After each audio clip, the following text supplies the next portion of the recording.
All right, so we're going to go ahead and get started. I just want to welcome everyone and thank you guys all for joining me tonight, or for joining us tonight for the December Wild Speaker Series.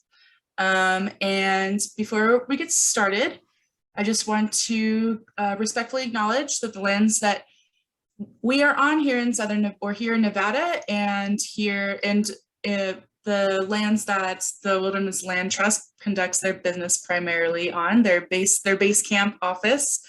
So we are on the lands of the Southern Paiute or Nuwu people, and Wilderness Land Trust is up there in South Lake Tahoe, which is the lands of the Washoe tribe. We just want to acknowledge that these are the traditional and unceded lands of these people, and that they have been living on and with these lands for countless generations. I want to pay our respects to elders past, present, and future, and I would like to invite you to take a moment to consider the many legacies of colonization that have brought us here today.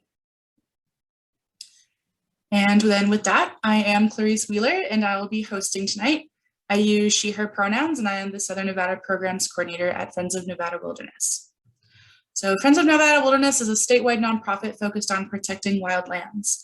Wilderness areas are natural landscapes that are largely unaffected by people. We protect these lands in a few main ways. So we advocate by speaking up for these lands to get them permanently protected and managed to maintain their wildness. We educate by sharing the values and the vision of wilderness at community events, presentations just like this one, and finding common ground to protect our wildland heritage. And we steward, because these lands cannot protect themselves. We work with volunteers on the ground to help monitor, restore, and improve access to these special places. We hold this Wild Speaker Series every first Thursday of the month by hosting a local environmental expert for people who are interested in learning more about the outdoors and ways to get involved with conservation efforts.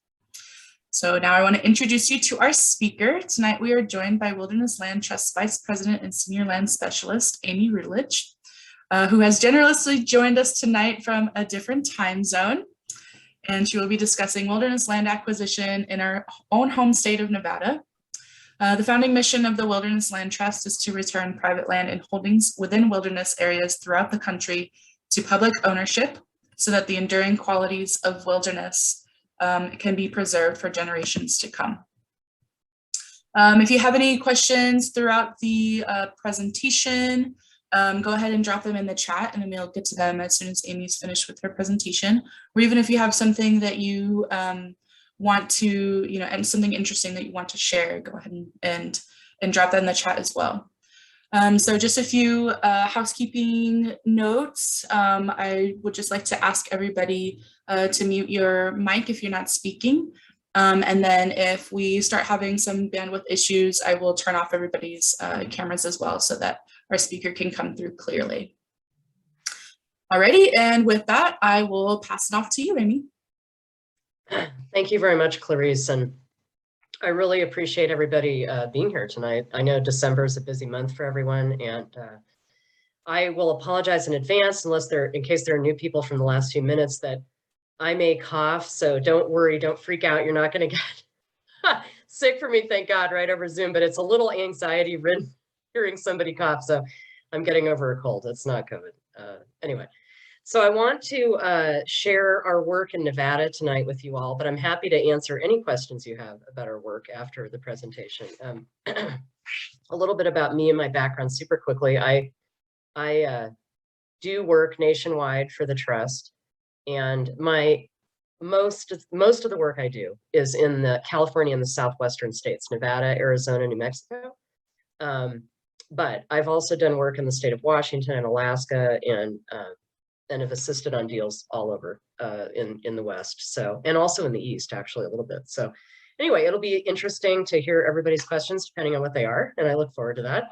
And I'll go ahead and share the presentation and kick it off. Hang on just a moment.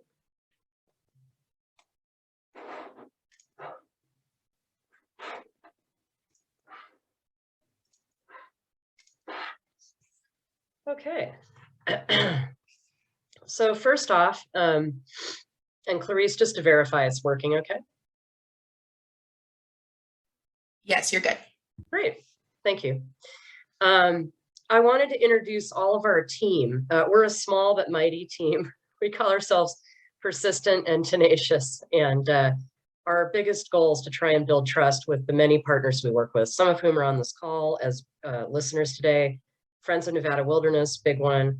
And we really can't thank you enough. You are, along with our small and mighty staff team and our board of directors, which is coming close to 15 people now nationwide, you're what drives us, and we can't thank you enough. Brad Borst is our president. He is located in Helena, Montana, which is his home office and also the address of the trust.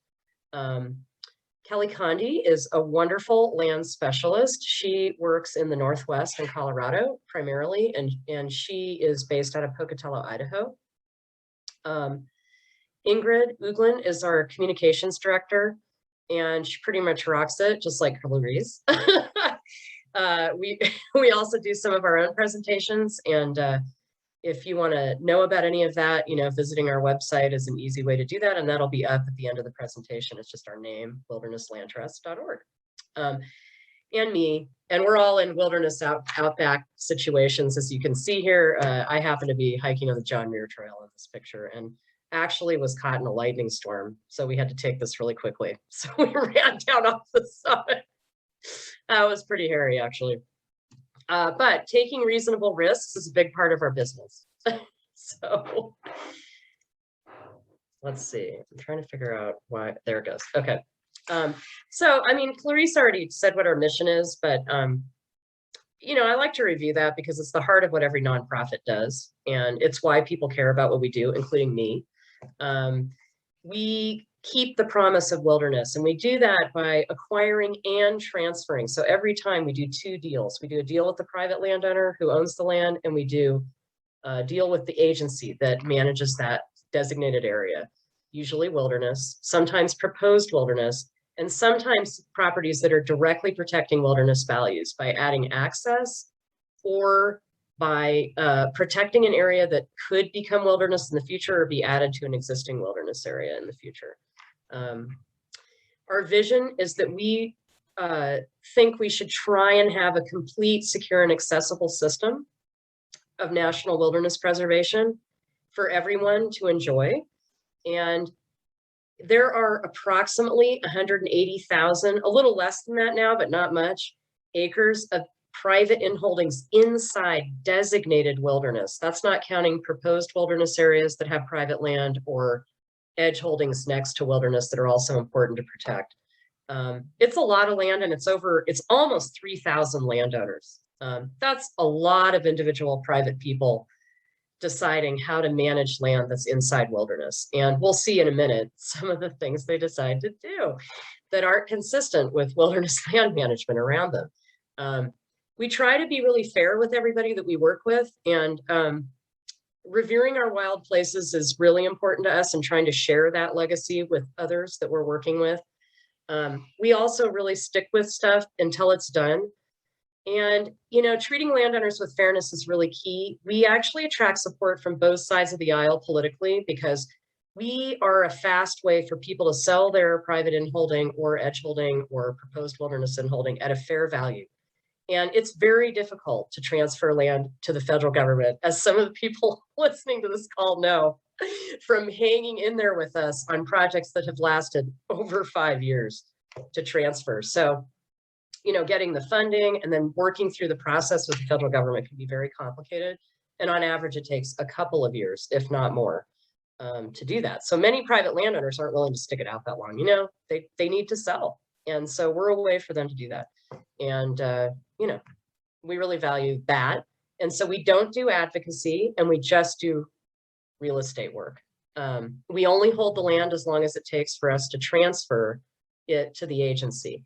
We partner closely with many advocacy organizations that make us aware of projects. And that has been true for some of these projects that I will talk to you about tonight in Nevada, with Friends of Nevada Wilderness and other individuals on these calls today. An overview of what we've accomplished nationally in almost 30 years now. We've protected over 53,000 acres.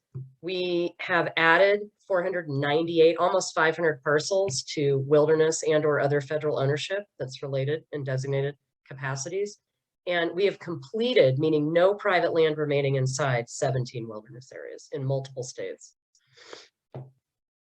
And some people are like, well, why do you even do your work? I mean, can't landowners just sell to the federal government, which I kind of already talked about. And, is it really, those properties are really remote. They're far out there. Like, who would really do anything damaging on these properties? Okay, so here's a few examples of why we should worry about private land inside wilderness. This is a bridge called the Bridge to Nowhere. It's in the Sheep Mountain Wilderness in LA County, in east of LA, up in the San Gabriel Mountains. And a bungee jumping company, yes, bought this out from under us like 5 years ago. We tried to buy it from the private owner when we're unsuccessful. This bridge has been abandoned.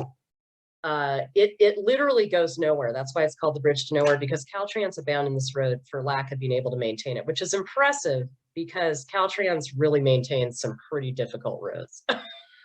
So that's saying a lot about the land instability around this road. And, now people are hiking in miles to this bridge, like 3 to 5 miles across creek habitat that hosts endangered amphibians. And, that's causing a lot of damage. They've never gotten a permit officially from the Forest Service to do this, and they are battling legally with them to maintain the right to do it. And in the meantime, this activity is going on and not really regulated in a way that helps protect any kind of habitat. In addition to that, it probably really isn't even allowed. But this is the problem, is that, people are going to push the envelope to try and make money. And that's what they're doing to do it here. So it's an ongoing saga. We track it carefully, and we certainly would be ready to buy this property at any time if it became available again. Here's an example of other reasons to worry. People, like to do all kinds of things when they're remote, but can still get things there. So, it's the New Mexico wilderness school bus situation, which we run into frequently. If you're driving along, you often see these interesting, I like the color combination personally between the trailer and the school bus, which are actually on the same property. The truck doesn't quite fit into that, and then, you always have to have a way to provide utilities if you build a structure in a remote location, right? So, solar sounds really benign, but then you have the water tank and you've got the trash pile, and, because you don't have a trash can that somebody picks up every week. So there's this inevitable stuff that when we go visit an inholding that's been occupied in any way, we always are looking for. And, it's never a good impact on the environment. And so there you have it. That's another reason to worry. And here's yet another reason. This is in the Castle Crags Wilderness in Northern California, and those are the Castle Crags, which are plutons. They're a granitic formation, really amazingly impressive, stick right up from I-5, which is Interstate 5, a major road. And we've done quite a bit of work in this area, almost completed this. A clear cut is on the right, and this is right outside the wilderness area on private timberland property that we were able to buy and protect the rest of. And then on the left is what it should look like. And this is just, part of this property was actually the Crags, like the rocks. In addition to that, Little Castle Creek ran to the Sacramento River and had spawning habitat and bald eagle nesting habitat. And what I like to point out is, if you were a bear leaving this print, would you want to be walking through the forest or walking through this clear cut? I would choose the left. And mineral extraction and timbering are still really big risks, even inside and right next to wilderness areas when private ownership is in play. In Nevada, we've done quite a few deals and protected over 1,050 acres so far. 9 parcels added to wilderness and federal ownership, 1 pending, which I will talk about, and in 4 designated and proposed wilderness areas. We've kind of just started in Nevada. And so we always welcome ideas from people, and I would really welcome ideas after this presentation for any deals we ought to be pursuing. And some of you have told me about them and helped me with my existing ones. Thank you. So here's our strategy. We get out there, we get dirty.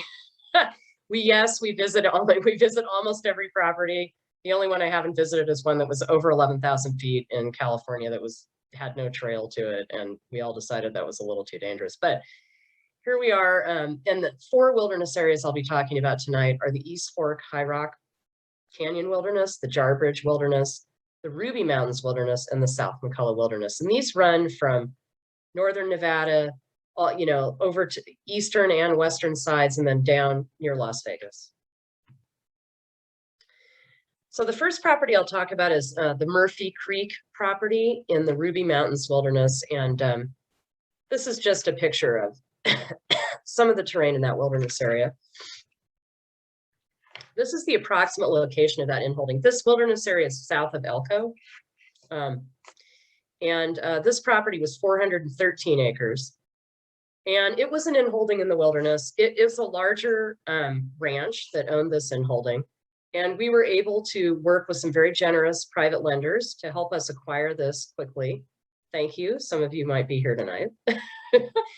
I mean, I know some of you are here tonight.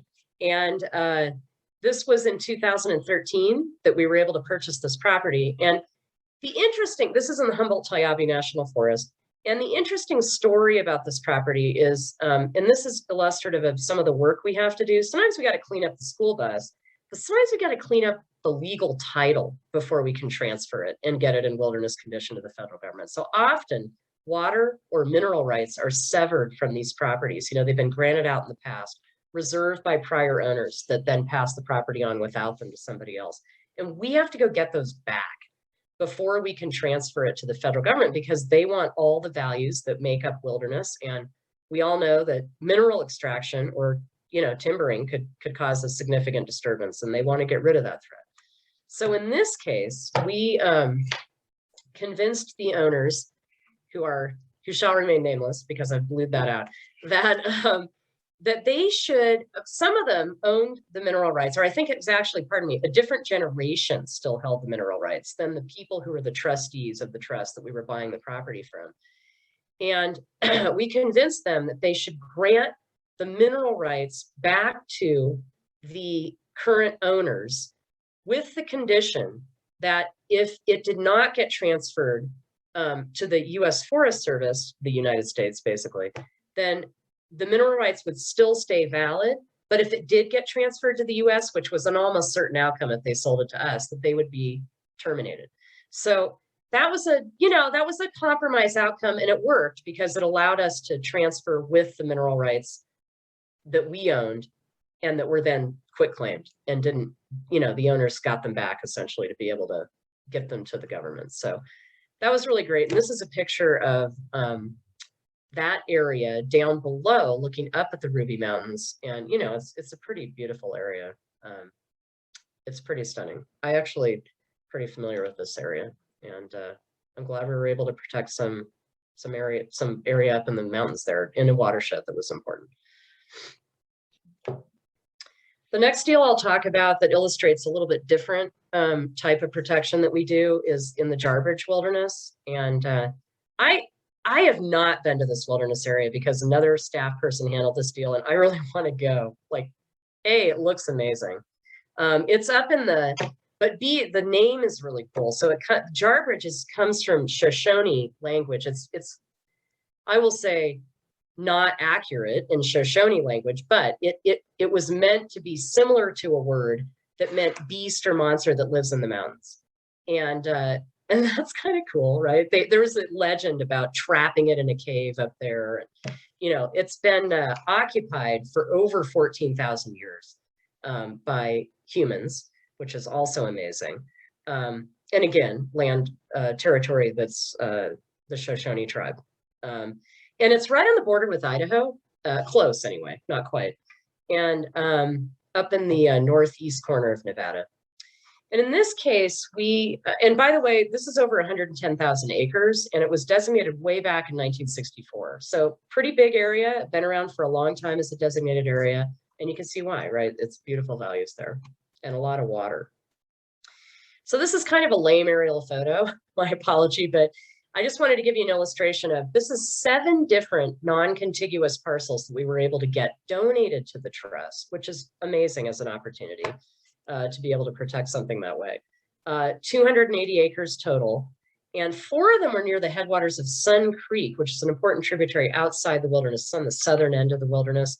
And 3 were at higher elevation, like 9,000 to 10,000 feet in the wilderness. And so it's a combination of protecting an edge holding resource, headwaters to a creek that was important, flowing in and out of the wilderness, and then high elevation parcels that could have been used for purposes that were not consistent with the wilderness, just like the ones outside.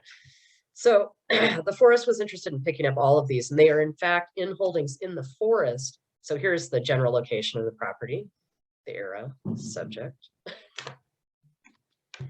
And then here are the parcels, subject, subject. And you can see the ones in the dark green Jarbridge Wilderness, and then the ones outside. And they are all in holdings in the forest.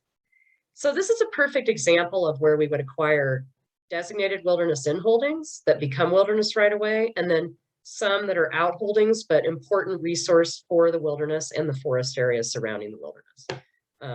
You know, we try not to be too myopic, but we also try to focus on properties that only directly benefit wilderness values. So we are pretty picky about the properties we take on. And this is a good illustration of that. And we did transfer these. We bought them, or we got them donated in 2012, and we transferred them in 2015. So you're seeing a lag time. The last one was like 13 to 15. You know, it's 2 to 3 years. You know, we'll see a lot longer one in a minute. And our agency partners are wonderful, and they work really hard to do these. So I'm not making fun of anyone. The federal government has a lot of really good equitable processes, right, for how they do their work. And, you know, it takes time. It takes time to do business like that. Private property owners are really interested in profit for them, for their own, you know, good. And that's okay too. It's just a lot quicker because you're not dealing with as many people that you're impacting, right, or benefiting. Here is a really good illustration. This is our next project that we worked on in the East Fork High Rock Canyon Wilderness. This one started in 2011, and we purchased this parcel. It's a perfect illustration of a road cherry stem situation, and that's why I've called this a cherry stem property. And if you're driving in on a road like this, and it just keeps on going into the wilderness, you're just gonna keep on driving in. You're gonna keep on going. And you see that little green line that goes down to that white property. The dark orange color is the wilderness, and then the yellow color is regular BLM land. So you're driving in regular BLM land, and you just keep on going, and you keep on going, and you're going right along a creek, and you just keep on going in your Jeep. And then, you know, there you are, you get to the property. That's pretty far into the wilderness, you know, to be driving. So, you know, you're saying, wait, you're not supposed to drive in the wilderness unless you have a private in-holding. Or, you know, sometimes these roads, as you can see here, get cherry stemmed out of the wilderness, meaning they are drawn around. So this is a perfect example of when this wilderness was designated. Because this private land existed inside the wilderness area, the entire road to it and the property were drawn out of the wilderness boundary, which allows, you know, incompatible activity to continue. So you can imagine in a remote area, it's pretty hard for BLM to manage people driving down this road near a creek. It's pretty hard. So we were able to acquire this property. It's 320 acres, and it is along a creek. And this is actually a really big complex of wildlands in this area. It's over, yeah, 575,000 acres. Like, wow, that's a lot. This was the Black Rock National Conservation, wait, I want to call it the right thing. The Black Rock Desert High Rock Canyon Immigrant Trails National Conservation Area Act of 2000. And it designated a bunch of wilderness and also a national conservation area for the Black Rock Desert.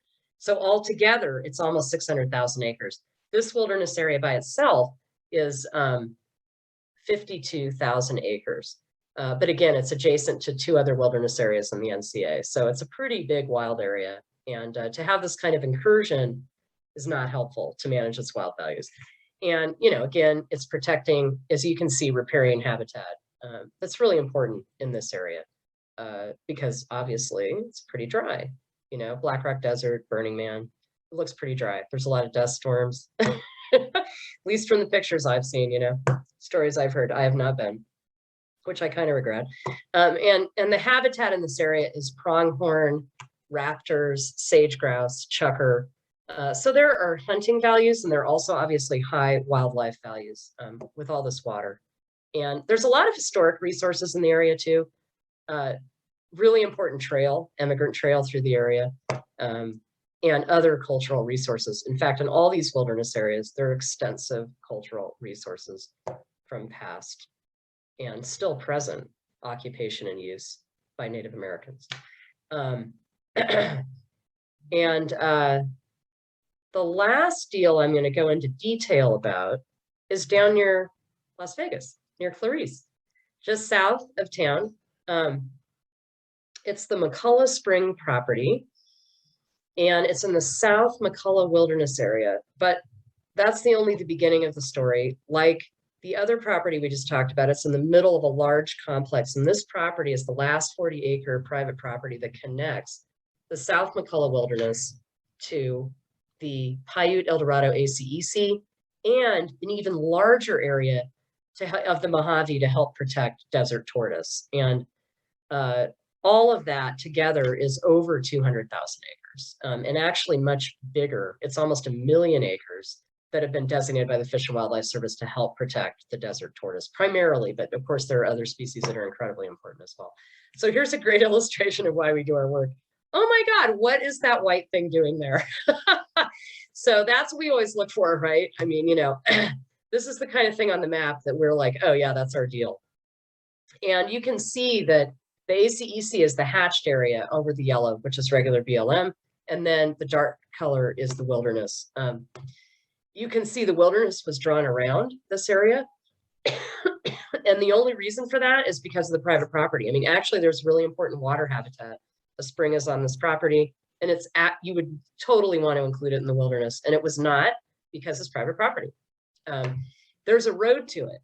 That's another problem, which we just discussed. In this case, it's beautiful, number one, because there's, you know, I just love this cactus photo. That's kind of gratuitous. Anyway, I took it one April. It was really pretty when I was visiting there.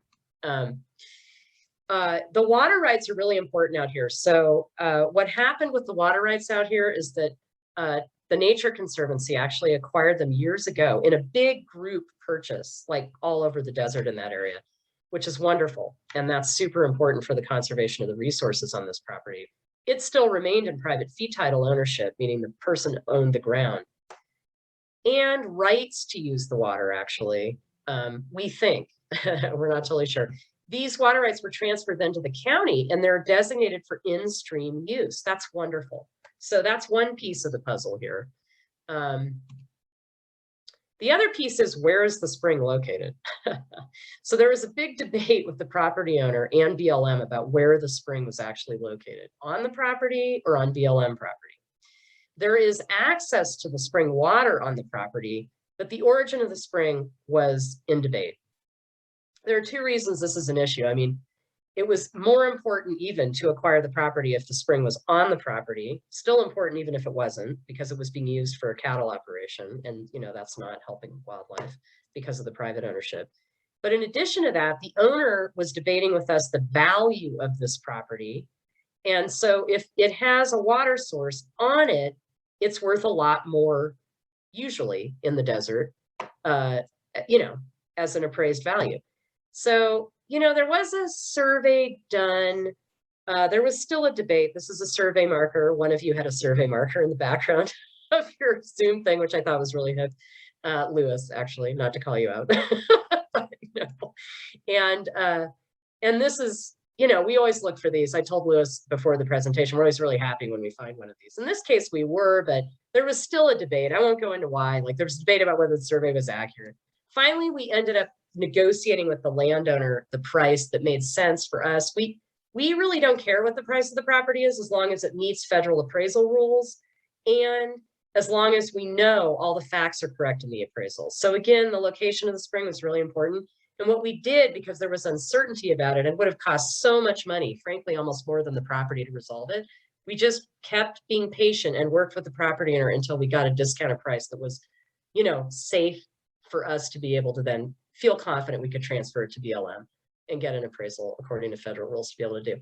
And the whole reason for this area, like I mentioned, is to protect these guys. And if you're one of these guys and a big four-wheel drive comes roaring down this desert road on the way into this property, this is where you're going to be, right? Under some concrete chunk or a rock.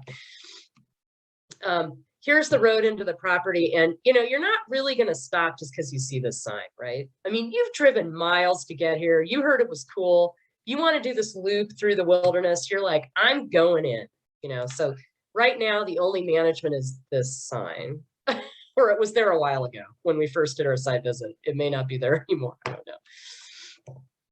There was also old cattle infrastructure on this property, and BLM has slowly been getting rid of the feral cattle in the area over the years.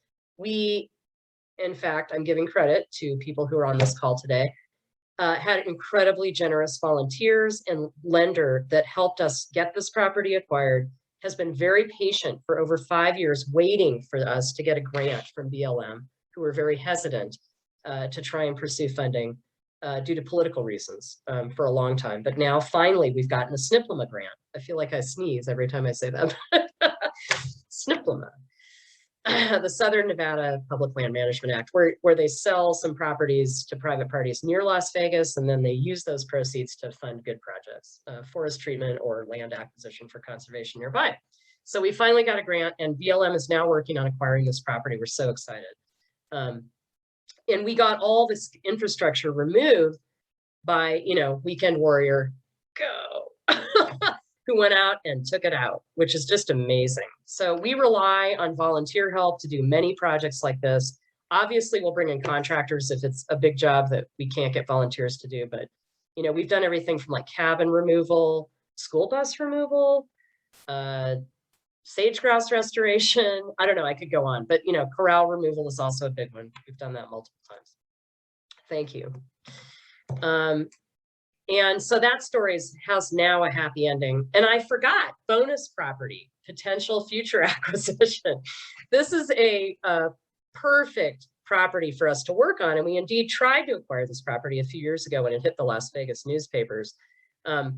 The Anniversary Mine is located out near Hoover Dam in the Muddy Mountains Wilderness, and it's a very popular road that you can drive a certain distance into, and then you have to park outside the wilderness boundary, illustrated here by the sign. And then there's an amazing slot canyon hike, but you have to go across this private property, the Anniversary Mine, to be able to access that slot canyon. And it's pretty nice. According to David, our other staff person that did a site visit there and had somebody take this photo.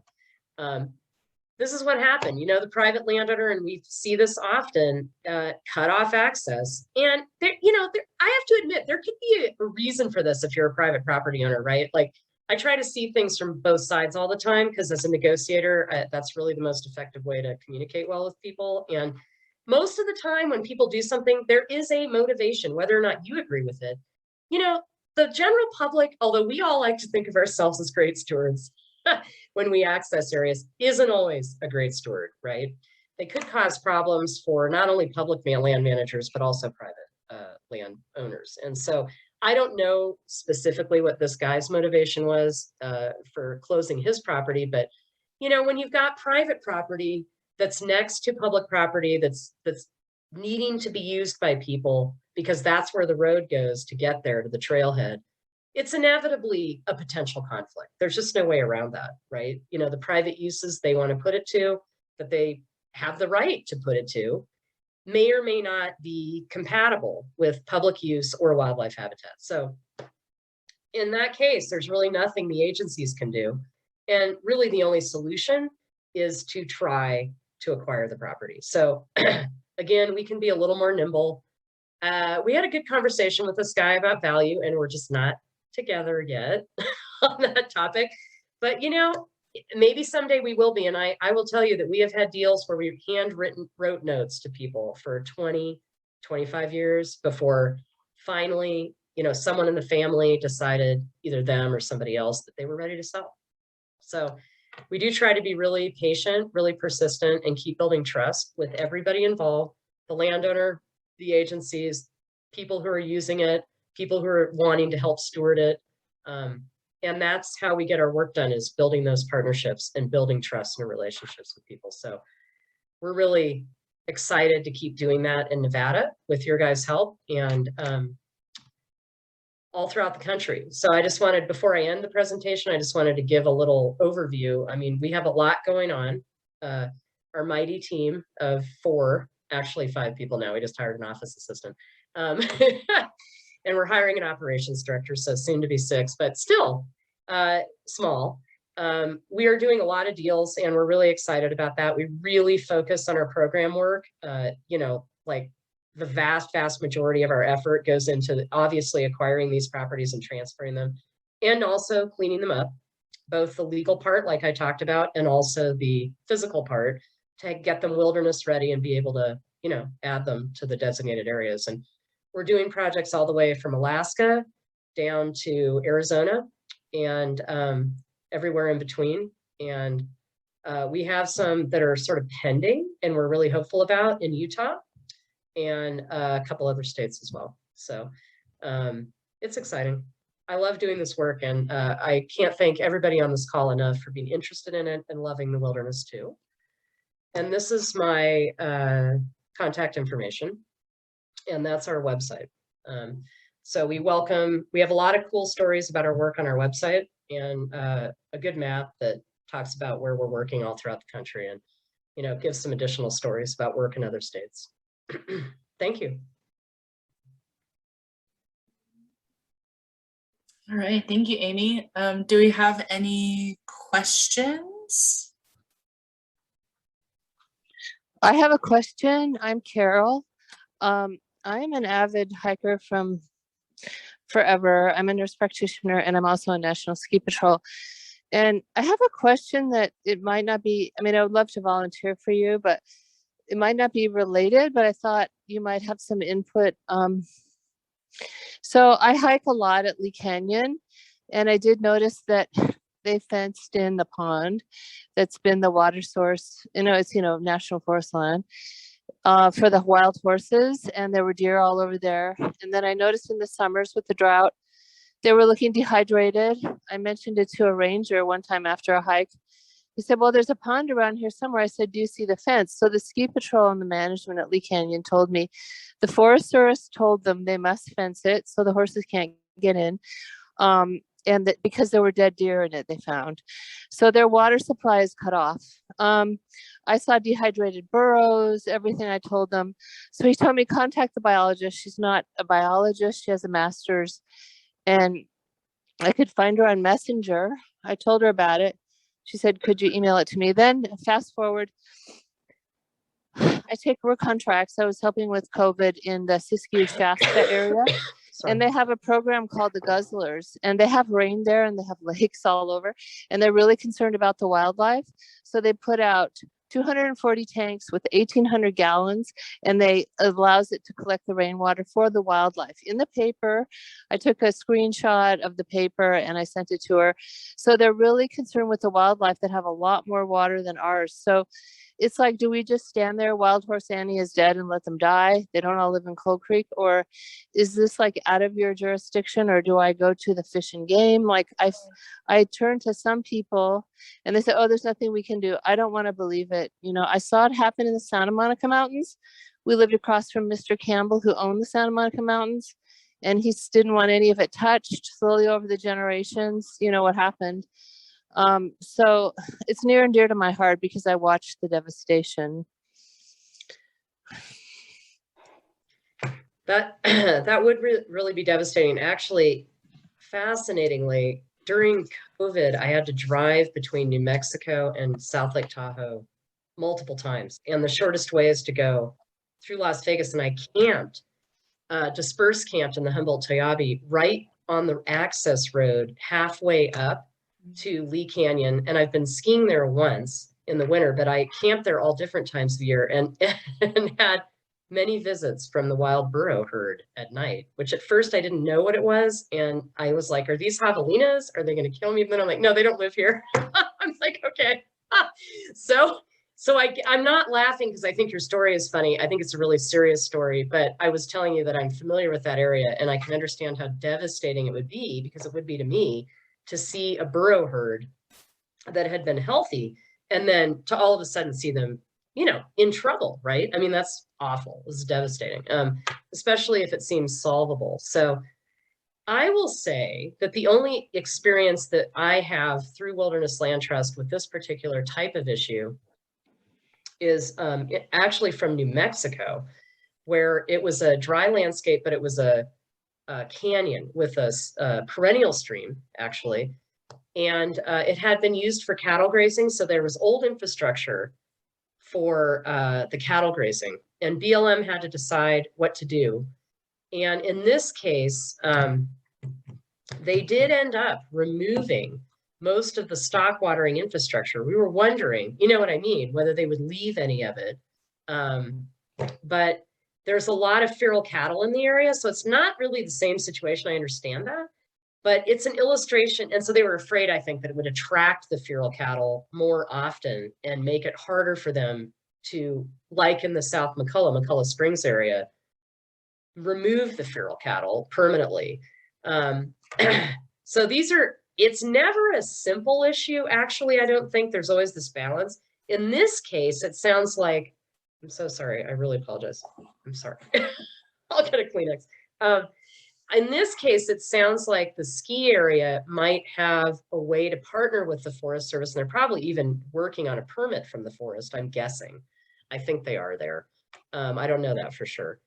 Maybe there's some leverage in that lease. I mean, that's an idea, I don't really know. I mean, for sure, but I'm just giving you some ideas. Yeah, that sounds to good. talk to them about, Yeah, like whether they can clean up the deer. I don't know how hard it would be to take dead deer out of an area.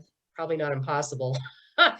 And then open up that water source, and whether it's a safe water source or not, I can't answer because, I don't know all the details, but I think the capture issue is similar to that stock water tank situation. And I don't know, it depends. That's only forest land, not wilderness, I believe. And so yeah, I think they have a lot more flexibility. I'll tell you that about how they solve an issue like that. The only time we get involved is in management issues is when we own a property for a while before we transfer it. So I'm basing my experience solely on that. We do not really work on management plan issues all the time. And Clarice might have more feedback for you. I don't know. Okay.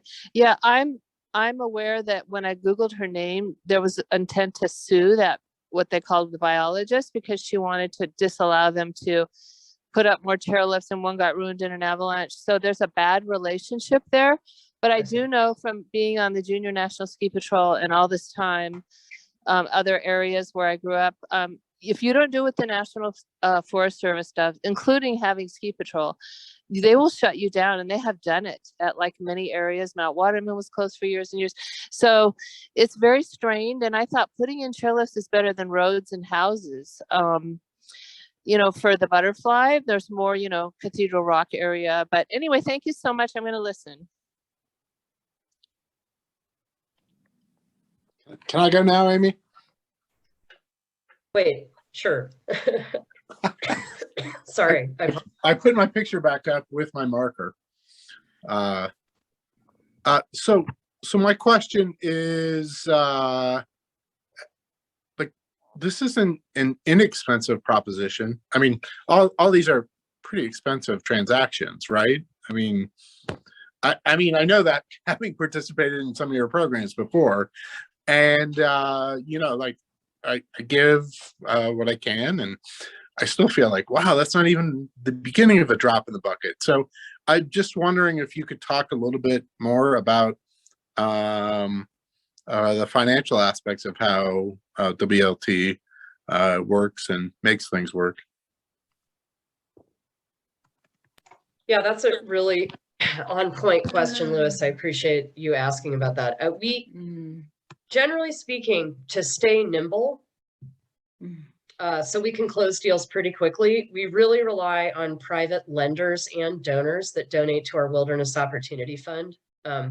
Some of those are foundations, but some of those are individuals. And actually in Nevada, I'm so sorry, most of our work has been funded by generous individuals, believe it or not. We did get that one property donated, which again is a generous individual that supported our work, but with land value. But so private lenders are really important to us, and we do an agreement, a loan agreement that can be recorded against the property, a deed of trust, a promissory note, and we usually, we offer, like the IRS imputed interest rate, that's kind of like wah, wah, wah. But anyway, it's like a low but reasonable, IRS considered reasonable interest rate for a midterm.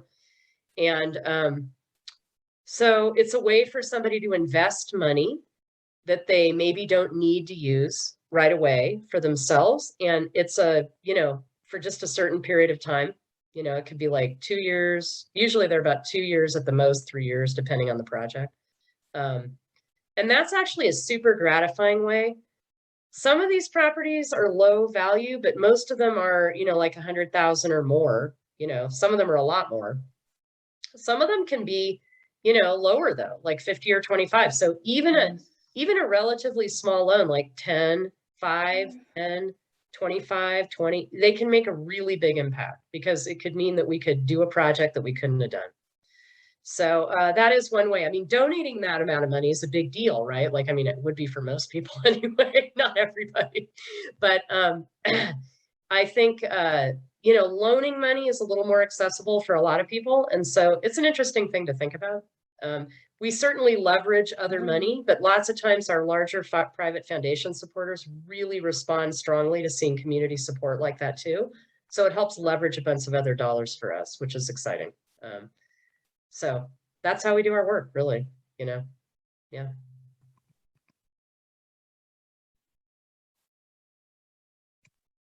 I have a question. So I have a question.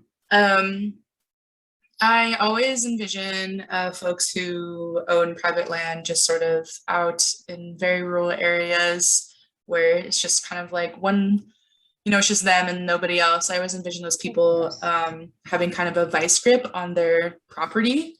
And I'm wondering, I could be wrong. That's just my impression. So I'm wondering how your approach to these landowners and how you propose purchasing the land in favor of wilderness continuity.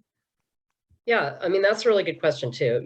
Like we drive around in that car with our name on the back of it with our finger in the dust, and then we like say, hey, we start flinging our cards out the window. No, I'm kidding.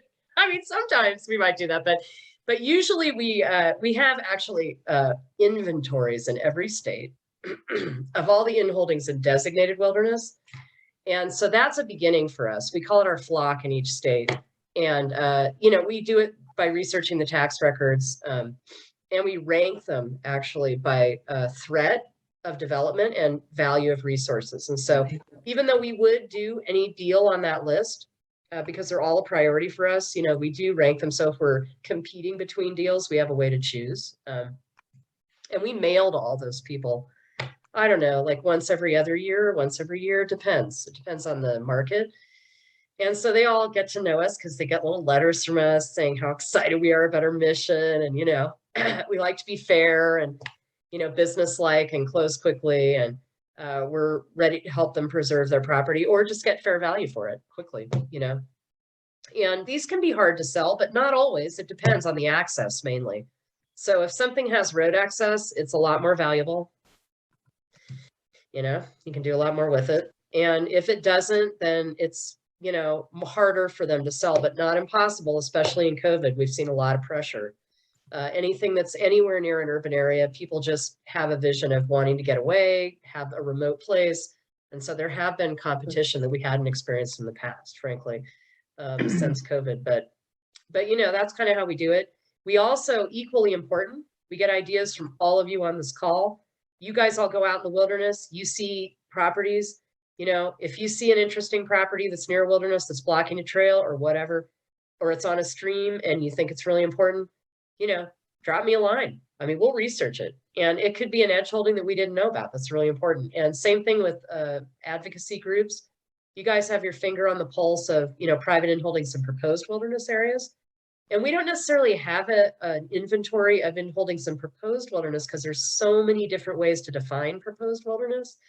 And, a lot of it is not, it's not like in the forest plan, it's not totally official, right? It's on maps that advocacy groups are working on. Program.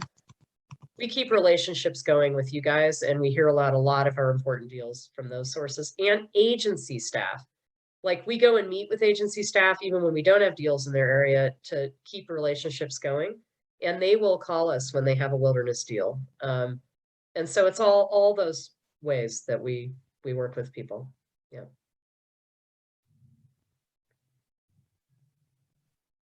Do we have any other questions for Aimee before we wrap up? No? All right. Okay, is there anything that you want to say, Aimee? Any last final thoughts to close us out? Well, I guess I'll add one more answer to your question, and that is, I call it landowner therapy, but really it's like long-term communication and trust building. Sometimes it's centered on the value of their property, but it could be other things too, Sometimes there's just a huge legacy with people, or siblings don't agree, and yeah, we've kind of gone to great lengths to sort of like bring people together, and even in COVID, but to try and reach agreement or have a good understanding of why, selling their property might make the most sense, or what the value level really is. And it's a hard conversation sometimes. Even people that are listing their homes, let's face it, they usually list them a little too high, right? So, your own property is like, you don't really have the greatest perspective on the value sometimes. But we try to be the realtors in the wilderness that are realistic. And it's served us well and helped us build trust with people over the years. And we try to be really realistic, consistent, factual, and again, get the right facts about a property and get the right appraisal, no matter what that number is. So, yeah. And I really want to thank everybody here tonight. Thank you. And, I look forward to getting to know some of you better. I do attend, I was telling Clarice, I can't believe I can't say anything right because I'm just a little bit tired, but the other night that I have really enjoyed going to Shoshone. I remember the name of the town. It's a wonderful place, and I go to the flower building is this amazing tin-sided building painted with flowers, literally, and the Sierra Club has their wonderful California Nevada desert meeting there every year, almost, except for last year. And so I look forward to maybe seeing some of you there. And I also visit the state, and I was telling Clarice I come through Las Vegas, like I was mentioning sometimes when I'm driving back and forth, and I'm also near Reno. And I've met with Lewis there before because I'm between, again, South Lake and Albuquerque. So yeah, I look forward to meeting more of you over time, and feel free to contact me anytime. Thanks. All righty. Well, on that note, we'll close it out for the evening. Thank you, everybody, for joining us tonight. And a big thank you to Aimee for taking the time to speak with us, even though she's sick and is in New Mexico, so it's even later for her. I just want to remind everyone that Friends of Nevada Wilderness is a membership-based organization. Over 80% of donations we receive go directly to advocating for wilderness protection, restoring habitat for wildlife, and maintaining hiking trails. We'd love for you to become a member and joining us in keeping Nevada wild and beautiful.